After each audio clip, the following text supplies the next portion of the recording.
Bienvenidos, aloha, and welcome back into Sunset Rewind. I'm your host, Alex Crawford. Alongside of me, as always, former Oregon State tight end Howard Kroom. Howard, we are 1 week out from the season finally happening. All this build-up, all this talk about last year, last season, guys that graduated, it's over. We're here, and we actually have scrimmages this week. So I want to ask you about that in a second, but I do want to let you all know who's playing who in the scrimmages. Los Al's taking on Mission Viejo. Edison's having an inter-squad scrimmage. CDM against Tesoro. Newport Harbor taking on Foothill. Huntington Beach against JW North from Riverside. And Fountain Valley, no scrimmage this week, but we are looking forward to their season opener next week against Valencia. Now, Howard, you played, obviously, football at a high level. At the college level, you played at Long Beach Wilson in high school.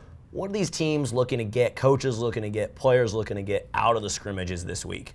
Well, it's a big week. I mean, everything they've been working on all summer, off season, it's all culminating in the start of season. You're getting to strap on your helmet against another colored jersey. So this is a big week.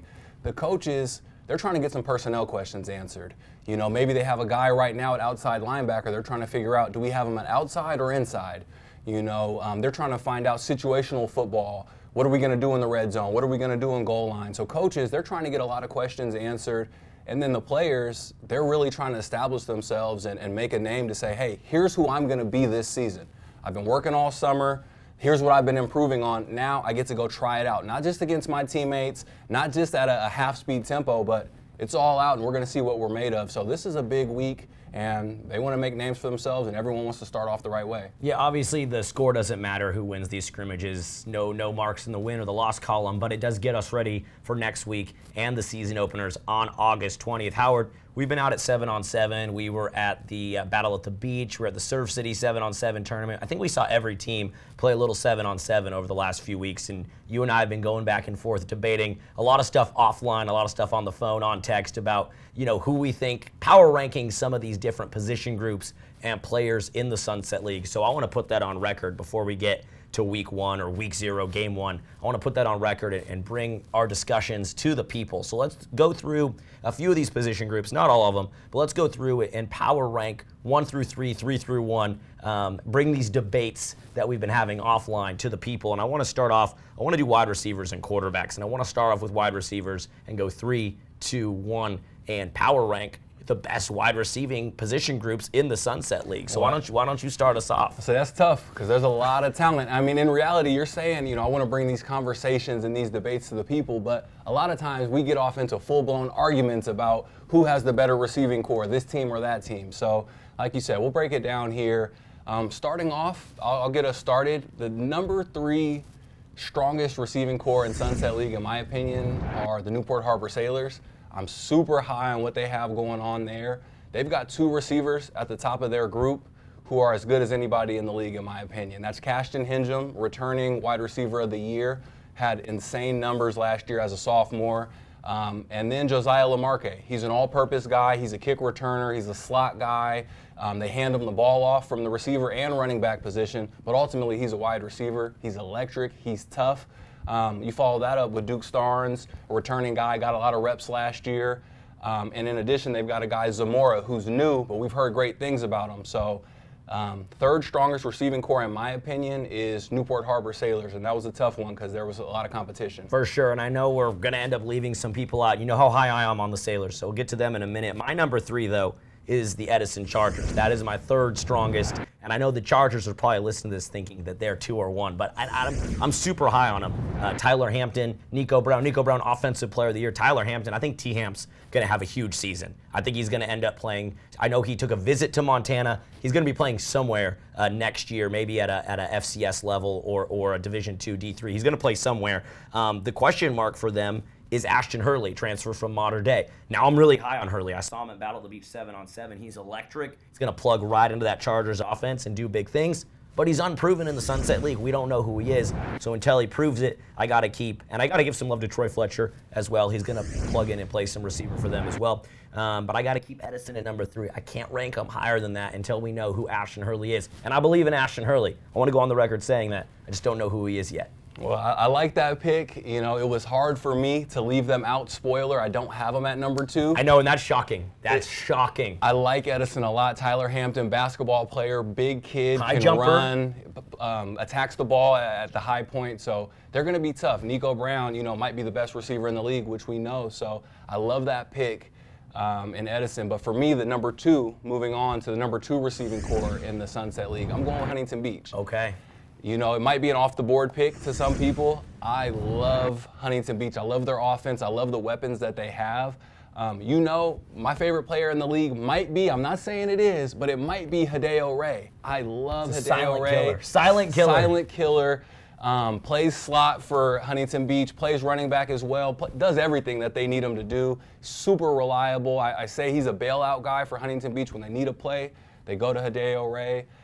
Tyler Moses, big, strong kid, versatile, makes tough catches, does everything for his team as well. Reminds me a lot of Hideo Ray. He was the MVP of the team last year. Tyler Moses is tough.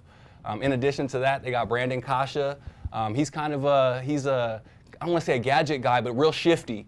You know, can find holes in the zone. Really, really strong, reliable receiver going into his senior year.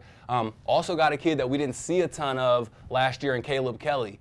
I think he's 6'5", 6'6", real big, long, wide receiver. It's going to give every corner in Sunset League issues. How do you defend him on the goal line?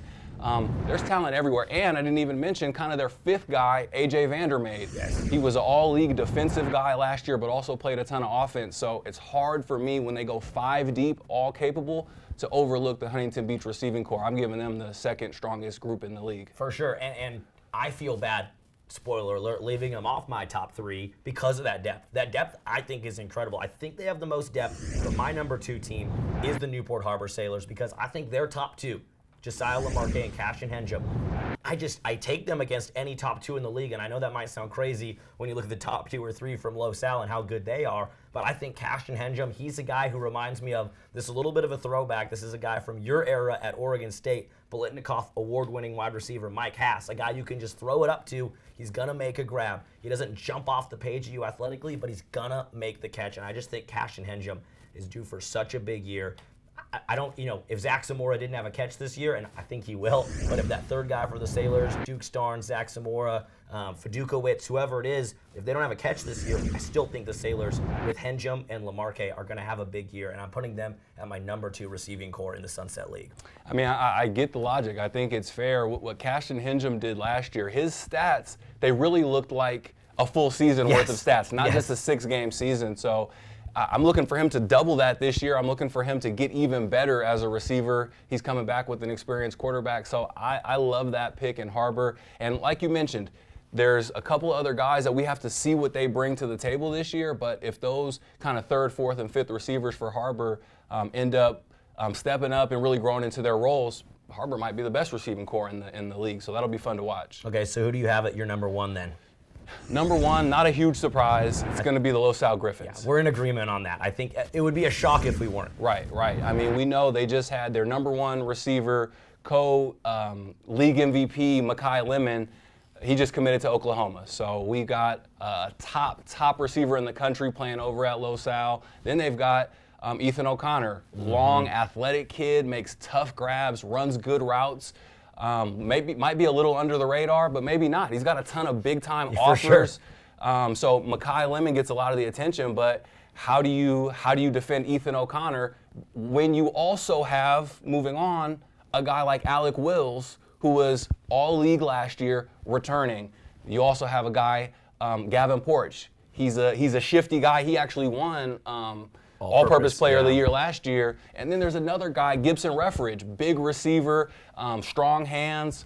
They've got 5 guys who are all very capable, 5 guys that might all play in college as well, so they've got to be the best receiving core in the league. Yeah, I mean, it's an embarrassment of riches over there at Los Al, because you didn't even mention the guy who just transferred recently, DeAndre Moore, came from Desert Pines in Nevada, and he's a 5-star recruit. They have 3 5-stars on their team, which is almost unheard of, especially at a public high school. We're blessed to have that kind of talent in the Sunset League. There's just no way that, as good as these other receiving cores are, there's no way that they can beat Los Al head-to-head. There's so much depth. There's multiple 5 stars. It's crazy. And like you said, that's an embarrassment of riches. I'm just thinking, if I'm a defensive coordinator, do I double team Makai Lemon? Do I try to bracket Alec Wills? What do you do? You know, there's almost no way that you can be right as a defensive coach. And Coach Fenton's going to have a great time drawing up plays against these defenses. Let's move on to the quarterback position, and let's go same thing, 3-2-1 in terms of quarterbacks, power ranking the quarterbacks in the Sunset League. I'll start us off this time with number 3, and I'm going to go with Huntington Beach's A.J. Perez. Now, I'll talk about A.J. again in a little bit, but I think he's destined for a huge season. I think people are starting to wake up. I know Dan Albano recently wrote an article about him, so people are starting to realize this kid's a real talent. He split time with a senior last year. We didn't get to see all of what A.J. Perez could do in the shortened COVID season. I think he's a guy that's going to be playing Division I FBS football somewhere, maybe at a San Diego State or a San Jose State, but somewhere next season. So A.J. Perez, he's due for a big year, and he's my number 3 guy in the Sunset League. I think that's a good pick. He's a great quarterback. If you watched him play as a junior, he was impressive. He's only going to get better with the increased reps this year. Good size. So I'm high on A.J. Perez. But my number 3 quarterback that I have is David Rasor from CDM.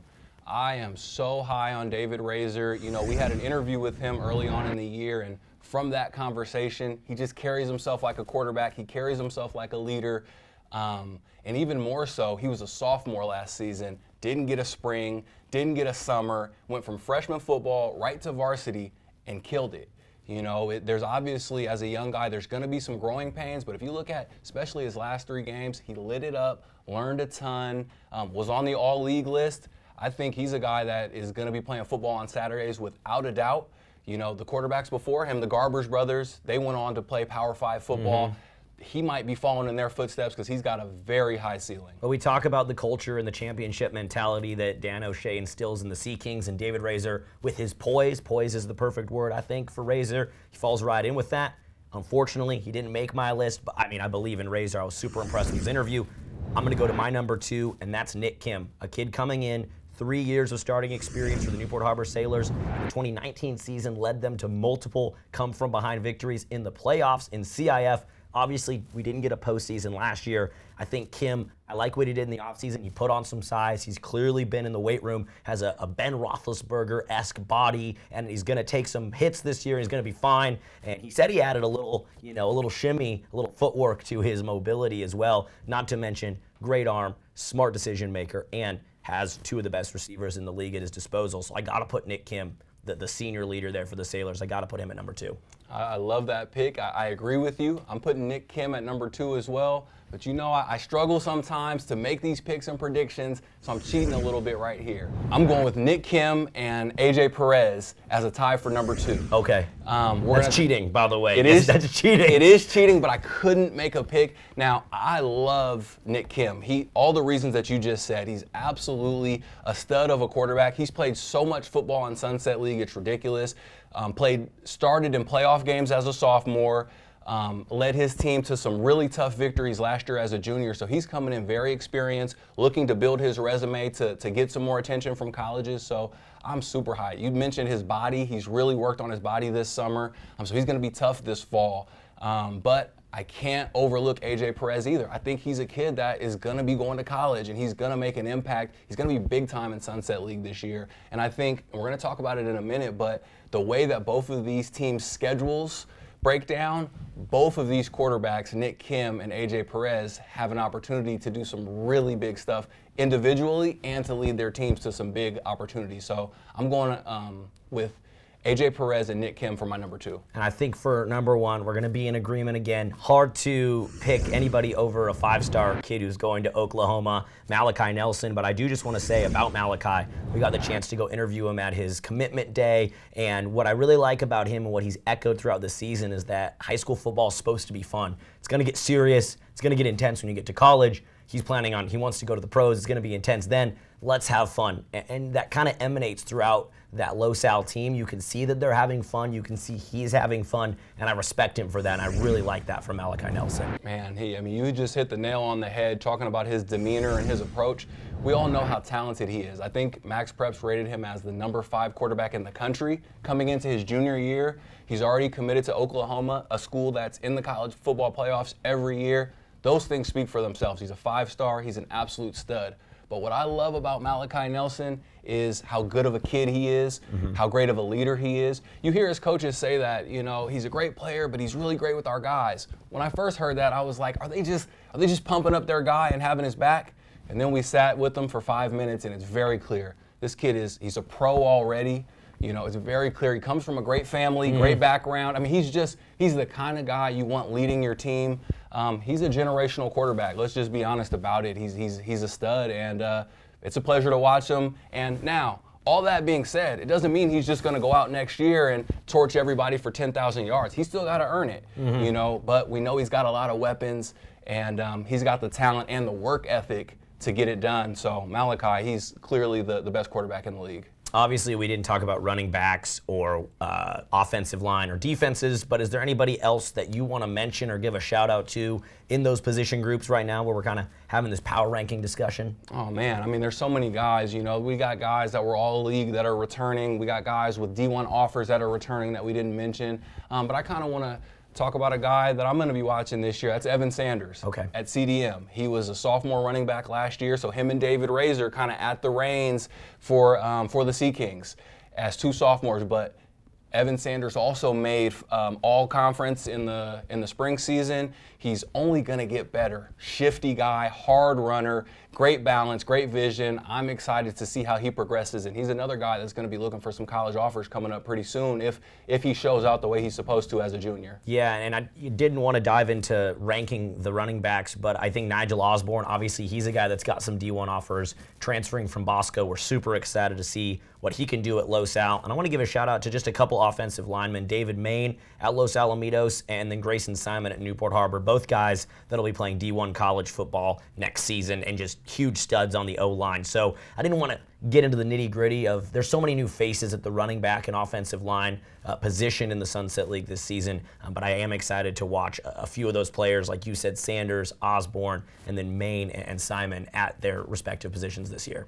Talent everywhere. We just keep talking about it. There's a ton of guys. We can't mention everybody. No, I know. But there's just Sunset League is really, really competitive football, and we're going to see it starting this week. Well, there's enough talent for you and I to literally, that's not hyperbole. We've been debating who these receivers are, who these quarterbacks are in terms of power ranking them since we've been out at 7-on-7 because there's so much talent out there. So it's fun to bring that to the people, and I can't wait to hear people disagree with us on social media at Sunset_Rewind. Okay, we made our season predictions on episode 2. You went on the record, maybe a controversial pick, picking the Edison Chargers. I went with the clear favorite, Los Alamitos Griffins. I think if anybody beats the Griffins this season, it's going to be huge. It's going to be an upset, a historic upset, and could shift the whole balance of things like we're about to talk about, which is league MVP, defensive player of the year, things like that. Before we get to that, though, Howard, top storylines. What storylines are you looking at heading into this 2021 fall season? Well, I've been beating this drum. We've kind of both been beating this drum this episode, and the storyline I really want to watch are the quarterbacks in Sunset League. I think we've got at least 4 guys right now that I believe are college-bound in David Rasor, Malachi Nelson, David Rasor, Nick Kim, AJ Perez. These are guys with a ton of talent. We didn't even mention, first of all, Owen Tomko at Fountain Valley. He's a young guy, so we got to let him develop. Hasn't had a ton of reps yet. And then Edison, we don't know what's going to happen at their quarterback position. We know they got a transfer in AWAD from Mater Dei. We've heard great things about him. Alex, I'm super high on Tyler Joya, who's their quarterback that's injured right now. So there's a ton of quarterbacks to watch in this league. But specifically, what I'm really paying attention to this year is Newport Harbor and Huntington Beach, and which one of these 2 teams is going to take it to the next level. I think that they both have an opportunity, and we talked about AJ Perez and Nick Kim and how there's a little bit of a battle. Who's going to be the best quarterback in the league behind Malachi, if there is one? And I was looking at their schedules, and it's a 5-week league schedule. Every team plays 5 teams in league, and Week 3 in league, AJ Perez and Nick Kim play each other. Harbor versus Huntington Beach. That's week 3 of league. In week 4 of league, Nick Kim plays CDM, the hated rival, the former state champions. And he hasn't beat them yet. Hasn't beat them yet. This is his last time to beat them. And then in week 5 in league, last game of the season, Nick Kim and the Sailors, they play against Los Alamitos. If they beat Huntington Beach, their rival in CDM, and the Goliath in Los Al, Nick Kim might be MVP, might be player of the year, and the Sailors are going to be league champions. You know, on the other side, you got AJ Perez and the Oilers. In week 3 of league, like I said, they play Harbor. And if the Oilers win, the next week they have Los Alamitos. Are they going to be able to slay the Giant and knock them off? And then the very last game of the season, week 5 of league for AJ Perez and the Oilers, they're playing Edison. They're playing their rival, another strong team, a team that I picked to win league. So both of these quarterbacks have an opportunity just based on the schedule to absolutely crush it and to put their teams in a position to go to the next level. So I'm watching them, and that's the storyline I'm most excited about. Yeah, I love that. I mean, my top 2 storylines were, one, can Huntington Beach bounce back? They were 2-4 last year. They're trying to become a team, a program that's more known for football than they have been in the past. And the other one is this the year Newport Harbor can finally beat CDM? The last time Newport Harbor beat CDM was very close to when I went to high school at Newport Harbor. So it's been a minute. Coach Lofthouse hasn't been able to do it yet. Is this the year they closed the gap last year? Can they do it? So I think the way you described that end of the season storylines there, that end of the season run for the Sailors and the Oilers, it's going to be a lot of fun to watch. There's a lot at stake with that. I think it's a great transition. As you said, let's say Nick Kim runs the table there and wins those last 3 games in a row for the Sailors. He's certainly right up there. Numbers aside, we don't even know what the numbers are. He's right up there in that league MVP discussion. So let's make some predictions. Who do you think the league MVP? I want you to make a prediction for league MVP and then a runner-up or a dark horse or kind of a sleeper pick for both. Why don't you start us off with your league MVP pick? Yeah, my league MVP pick is Malachi Nelson and Makai Lemon. They got co-MVPs as sophomores. If Makai Lemon does what he's supposed to do, that's a 1,200-yard season, 1,400, something ridiculous, right? He's going to be getting the ball from Malachi Nelson. So I'm going with the reigning co-MVPs. I think they're going to defend their crowns. And if they don't, the only reason they're not going to is because AJ Perez or Nick Kim led their team on an incredible run, knocked off the Griffins, and won league, and one of those guys is going to be the MVP. So it's either going to be Malachi Nelson, Nick Kim, or AJ Perez. And so those AJ and Nick Kim are your dark horse candidates? Those are my dark horse candidates. Okay. Well, depending upon what happens down the stretch, those last 3 games for Huntington Beach and Harbor, I think are going to determine a lot in terms of who wins league and who wins league MVP. My league MVP pick is the same. It's Malachi Nelson. I just think his numbers, his pedigree, what the Griffins are going to do is just going to be insurmountable. So I have to pick him as my league MVP. And then my runner-up, my dark horse pick, is Huntington Beach Oilers quarterback AJ Perez. I think he has a chance to really pop off in terms of his size, his skill set, some of the hype he's starting to get. He's taken visits and had phone calls to San Jose State and some of these smaller D1 programs or smaller FBS programs. I think by the end of the year, like you said, depending on how things finish up, he could be a big name in Southern California football. So he's my dark horse pick. Let's go down to the other side of the football, defensive player of the year, and then a dark horse pick. Who do you have for the defensive player of the year in the Sunset League? Yeah, my defensive player of the year is Tyler Moses. Okay. I love Tyler Moses at Huntington Beach. I talked about him as a receiver. He's really strong there, but his best position might be on the defensive side of the ball. He's a linebacker. He can play safety. He's athletic enough to be in coverage. I saw him out at 7-on-7 getting game-winning interceptions to seal the victory for his team. He's an energy guy. He's physical enough to rush the passer. He does everything, and I think he's going to stand out this year, win Defensive Player of the Year. Yeah, I think that's a great pick, and I know when we were out there at Surf City 7-on-7, we saw Moses, and you just described him as such a dog, as a guy that no matter what football field he stepped onto, you said that's the kind of guy I know that's not scared. And ever since you told me that, I look at Tyler Moses a little different. I'm like, yeah, that he loves football. He just wants to get there, and he wants to crack skulls out on the football field. Absolutely. Football guy. He's a leader. His teammates love him. He's the kind of guy you want on your team. I can't wait to watch how he does this season, but my pick for Defensive Player of the Year is going to be Austin Grbic from the Edison Chargers. I think that Edison defense is going to be legit this year. I think it's going to keep them in games. I'm excited to see what Peyton Gregory does. Dom Lopez is a guy that Coach Grady said has been crushing it in the weight room. But Austin Grbic, Hudson Letterman on the D-line as well. Austin Grbic, though, is just, like I said, he's such a terror. He's unblockable seemingly at times, and I can't wait to see with a full offseason under his belt what he does on the defensive line for the Chargers. So he's my pick for Defensive Player of the Year. Who's your sleeper? Who's your underdog? My underdog was Austin Grbic. Okay. I mean, he's not even an underdog. He's a front runner for you picked him. So he's great. You just talked about it. He's athletic. He's physical. Does a lot on the D-line. Makes it tough. I would hate to line up against a guy like that because every play this game you're going to have to work. There are no plays off against Austin Grbic.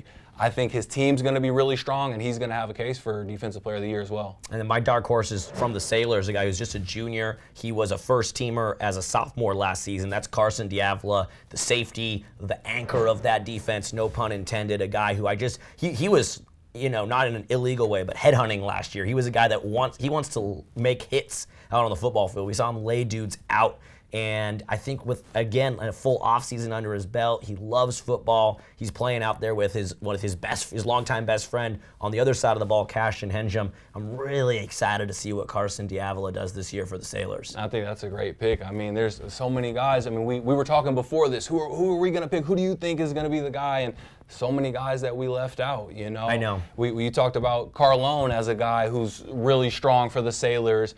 Nick Mendez for Fountain Valley, great pass rusher. You got a guy, Jake Simpkins, in the defensive backfield for CDM. There's players all over the league, and it's going to be a tough competition for that award. For sure. Charlie Mannon for CDM as well, a guy that does everything for their team. So that was a tough pick. I just want to let our viewers and listeners know that was a tough pick. Last thing I want to go on the record with is most improved.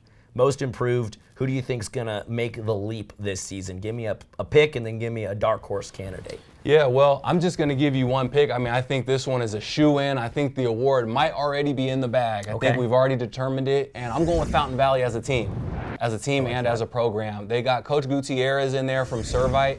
Every single person that I've talked to associated with the Fountain Valley program, the first thing that they say is practice has been so great.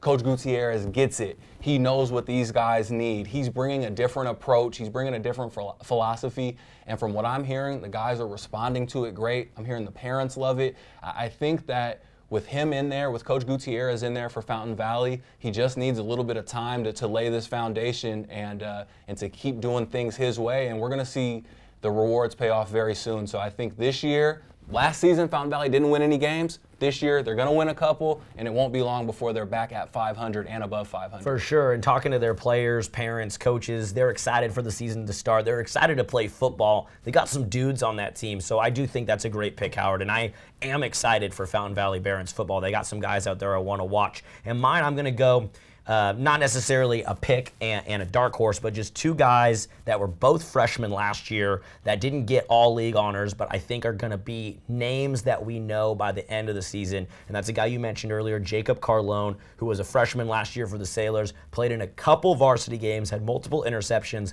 When he was on the field for the Sailors, you felt his impact. He'll be all conference this year. He'll be all league for sure. Agreed. And a guy with a bright future, really bright future. And then Russell Weir, who played on the freshman team for CDM last year. And Coach O'Shea, I'm sorry if we're letting the cat out of the bag. I'm sorry if we're letting your best kept secret out there. But Coach O'Shea told us he's John Humphreys Jr. He's our best kept secret here on East Bluff. Russell Weir, wide receiver for the Sea Kings, is a guy that we're going to know by the end of the season. Well, that's not a secret that Dan O'Shea is going to be able to keep long. If you saw any freshman football for the Sea Kings last year, he's a guy that jumps off the screen at you. He looked like a JV or a varsity guy out there on freshman last year. And I know the freshman competition isn't the varsity competition, but he was doing what he was doing against competent high school football players as a freshman. I only expect that to keep on going up. I say this about so many different people, but Russell Weir is going to win a Wide Receiver of the Year award this year. At some point in his career, it's inevitable. For sure. And I just want to let people know as well that Sunset Rewind is going to be giving out awards at the end of this season. So we're going to be giving out these awards ourselves. So I'm excited to see if our predictions come true and what happens at the end of the year. But Howard, this is our last show before we are on game week. This is our last show before week 0, and teams are lining up and they're keeping score for real. So I can't wait. Well, after this week, we can stop speculating. We can stop, debating who's better. All we got to do is turn on the film. What are the results? Who has grinded? Who's worked? Who's been successful and who hasn't? Film doesn't lie. We're going to have answers to these questions very soon. We'll break it all down for you right here on Sunset Rewind. Follow us on social media at sunset_rewind. We'll also have our website, sunsetrewind.com, coming for you very soon. That's powered by GoldenCom. And if your website isn't working for you the way you need it to, you're not getting everything you need out of your website, contact GoldenCom. They'll hook you up all your website needs. They'll take care of you. Well, Howard, that does it. Episode 3, and we'll be back next week on Game Week. I can't wait. For my co-host Howard Kroom, for our crew here at the Sunset Rewind Studios, and for all the parents, players, and coaches in the Sunset League, this is Alex Crawford saying from Saddleback to the Pacific Ocean, from the 405 to PCH, this has been Sunset Rewind. Thanks for tuning in.